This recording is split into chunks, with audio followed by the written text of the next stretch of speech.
पौराणिक कथाओं में पिता पुत्र के रिश्ते के महत्व और उनके बीच के तनाव को दर्शाती है। यह कथा न केवल धार्मिक है, बल्कि इससे यह संदेश मिलता है कि प्रेम और मेल मिलाप से हर समस्या का समाधान संभव है। भगवान सूर्य की पत्नी का नाम संज्ञा था। संज्ञा भगवान सूर्य के तेज से अत्यधिक परेशान रहती थी। उनका तेज इतना अधिक था कि वह लंबे समय तक सूर्य के पास रहना सहन नहीं कर पाती थी। इस कारण संज्ञा ने अपनी छाया देवी का निर्माण किया और स्वयं तपस्या के लिए चली गई। छाया देवी ने संज्ञा के स्थान पर सूर्य के साथ रहकर उनकी सेवा की। छाया देवी ने भगवान सूर्य के साथ 3 संतानों को जन्म दिया, शनिदेव, यमराज और यमुना। शनिदेव जब गर्भ में थे तब छाया देवी भगवान सूर्य के तेज के कारण असहज महसूस करती थी।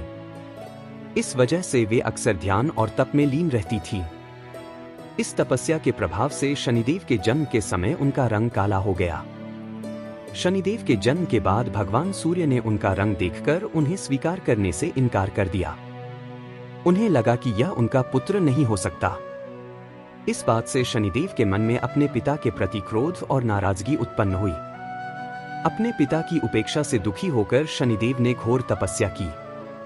उनकी तपस्या से प्रसन्न होकर भगवान शिव ने उन्हें वरदान दिया कि वे नवग्रहों में एक महत्वपूर्ण स्थान प्राप्त करेंगे और न्याय के देवता के रूप में पूजे जाएंगे। शनिदेव का कर्तव्य मनुष्यों को उनके कर्मों के अनुसार फल देना बना। मकर संक्रांति के दिन शनिदेव ने अपने पिता भगवान सूर्य को समझने और उनके प्रति अपने गुस्से को छोड़ने का निश्चय किया। शनिदेव ने भगवान सूर्य से क्षमा मांगी और भगवान सूर्य ने भी अपने पुत्र को अपनाया। इस दिन पिता पुत्र के बीच का तनाव समाप्त हो गया और दोनों ने एक दूसरे को आशीर्वाद दिया। इस कथा से मिलने वाला ज्ञान। एक परिवार में संबंधों का महत्व। यह कथा पिता और पुत्र के बीच के संबंध को सुधारने और आपसी सम्मान का महत्व दर्शाती है। 2 कर्म और न्याय। शनिदेव का जीवन यह सिखाता है कि हर व्यक्ति को अपने कर्मों का फल अवश्य मिलता है। 3 प्रेम और क्षमा। इस कथा में मेल मिलाप और क्षमा की शक्ति पर बल दिया गया है। इस कथा को मकर संक्रांति से जोड़कर देखा जाता है क्योंकि यह पर्व सूर्य की महिमा और उनके पुत्र शनिदेव के साथ उनके संबंध का प्रतीक है। आइए मकर संक्रांति से जुड़ी एक और कथा को जानते हैं। गंगा का पृथ्वी पर आगमन भारतीय पौराणिक कथाओं की एक प्रसिद्ध कथा है जो भगीरथ की तपस्या, उनके दृढ़ संकल्प और पृथ्वी पर गंगा की पवित्रता से जुड़ी हुई है। इस कथा का उल्लेख विभिन्न ग्रंथों, विशेष रूप से रामायण, महाभारत और भागवत पुराण में मिलता है। यह कथा मोक्ष, तपस्या और श्रम के महत्व को भी दर्शाती है। प्राचीन काल में अयोध्या के राजा सगर बहुत पराक्रमी और धर्मपरायण थे। उनकी 2 रानियां थीं, केशिनी और सुमति। केशिनी से उन्हें एक पुत्र असमंजस हुआ और सुमति से 60,000 पुत्रों का जन्म हुआ। राजा सगर ने एक अश्वमेध यज्ञ आरंभ किया जिसमें यज्ञ का घोड़ा समस्त पृथ्वी पर निर्बाध रूप से घूमता है।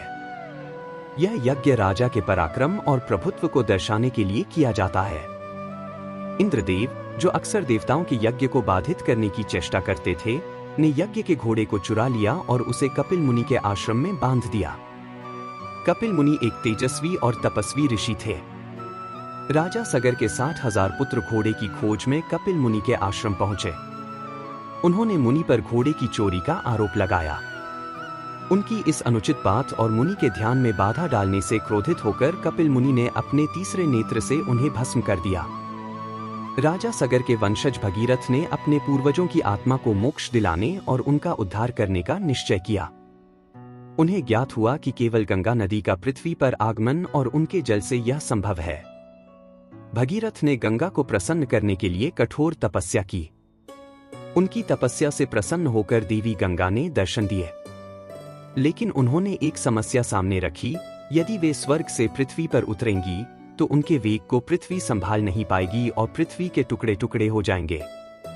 भगीरथ ने इसके बाद भगवान शिव की घोर तपस्या की। शिव ने गंगा के वेग को अपनी जटाओं में समेटने का वचन दिया। जब गंगा स्वर्ग से उतरीं तो भगवान शिव ने उन्हें अपनी जटाओं में बांध लिया और धीरे धीरे पृथ्वी पर प्रवाहित किया। भगीरथ गंगा के साथ आगे आगे चले और उन्हें कपिल मुनि के आश्रम तक ले गए। गंगा के पवित्र जल ने भस्म हुए सगर के पुत्रों को मोक्ष प्रदान किया। गंगा को भगीरथ के प्रयासों से पृथ्वी पर लाने के कारण उन्हें भागीरथी भी कहा जाता है।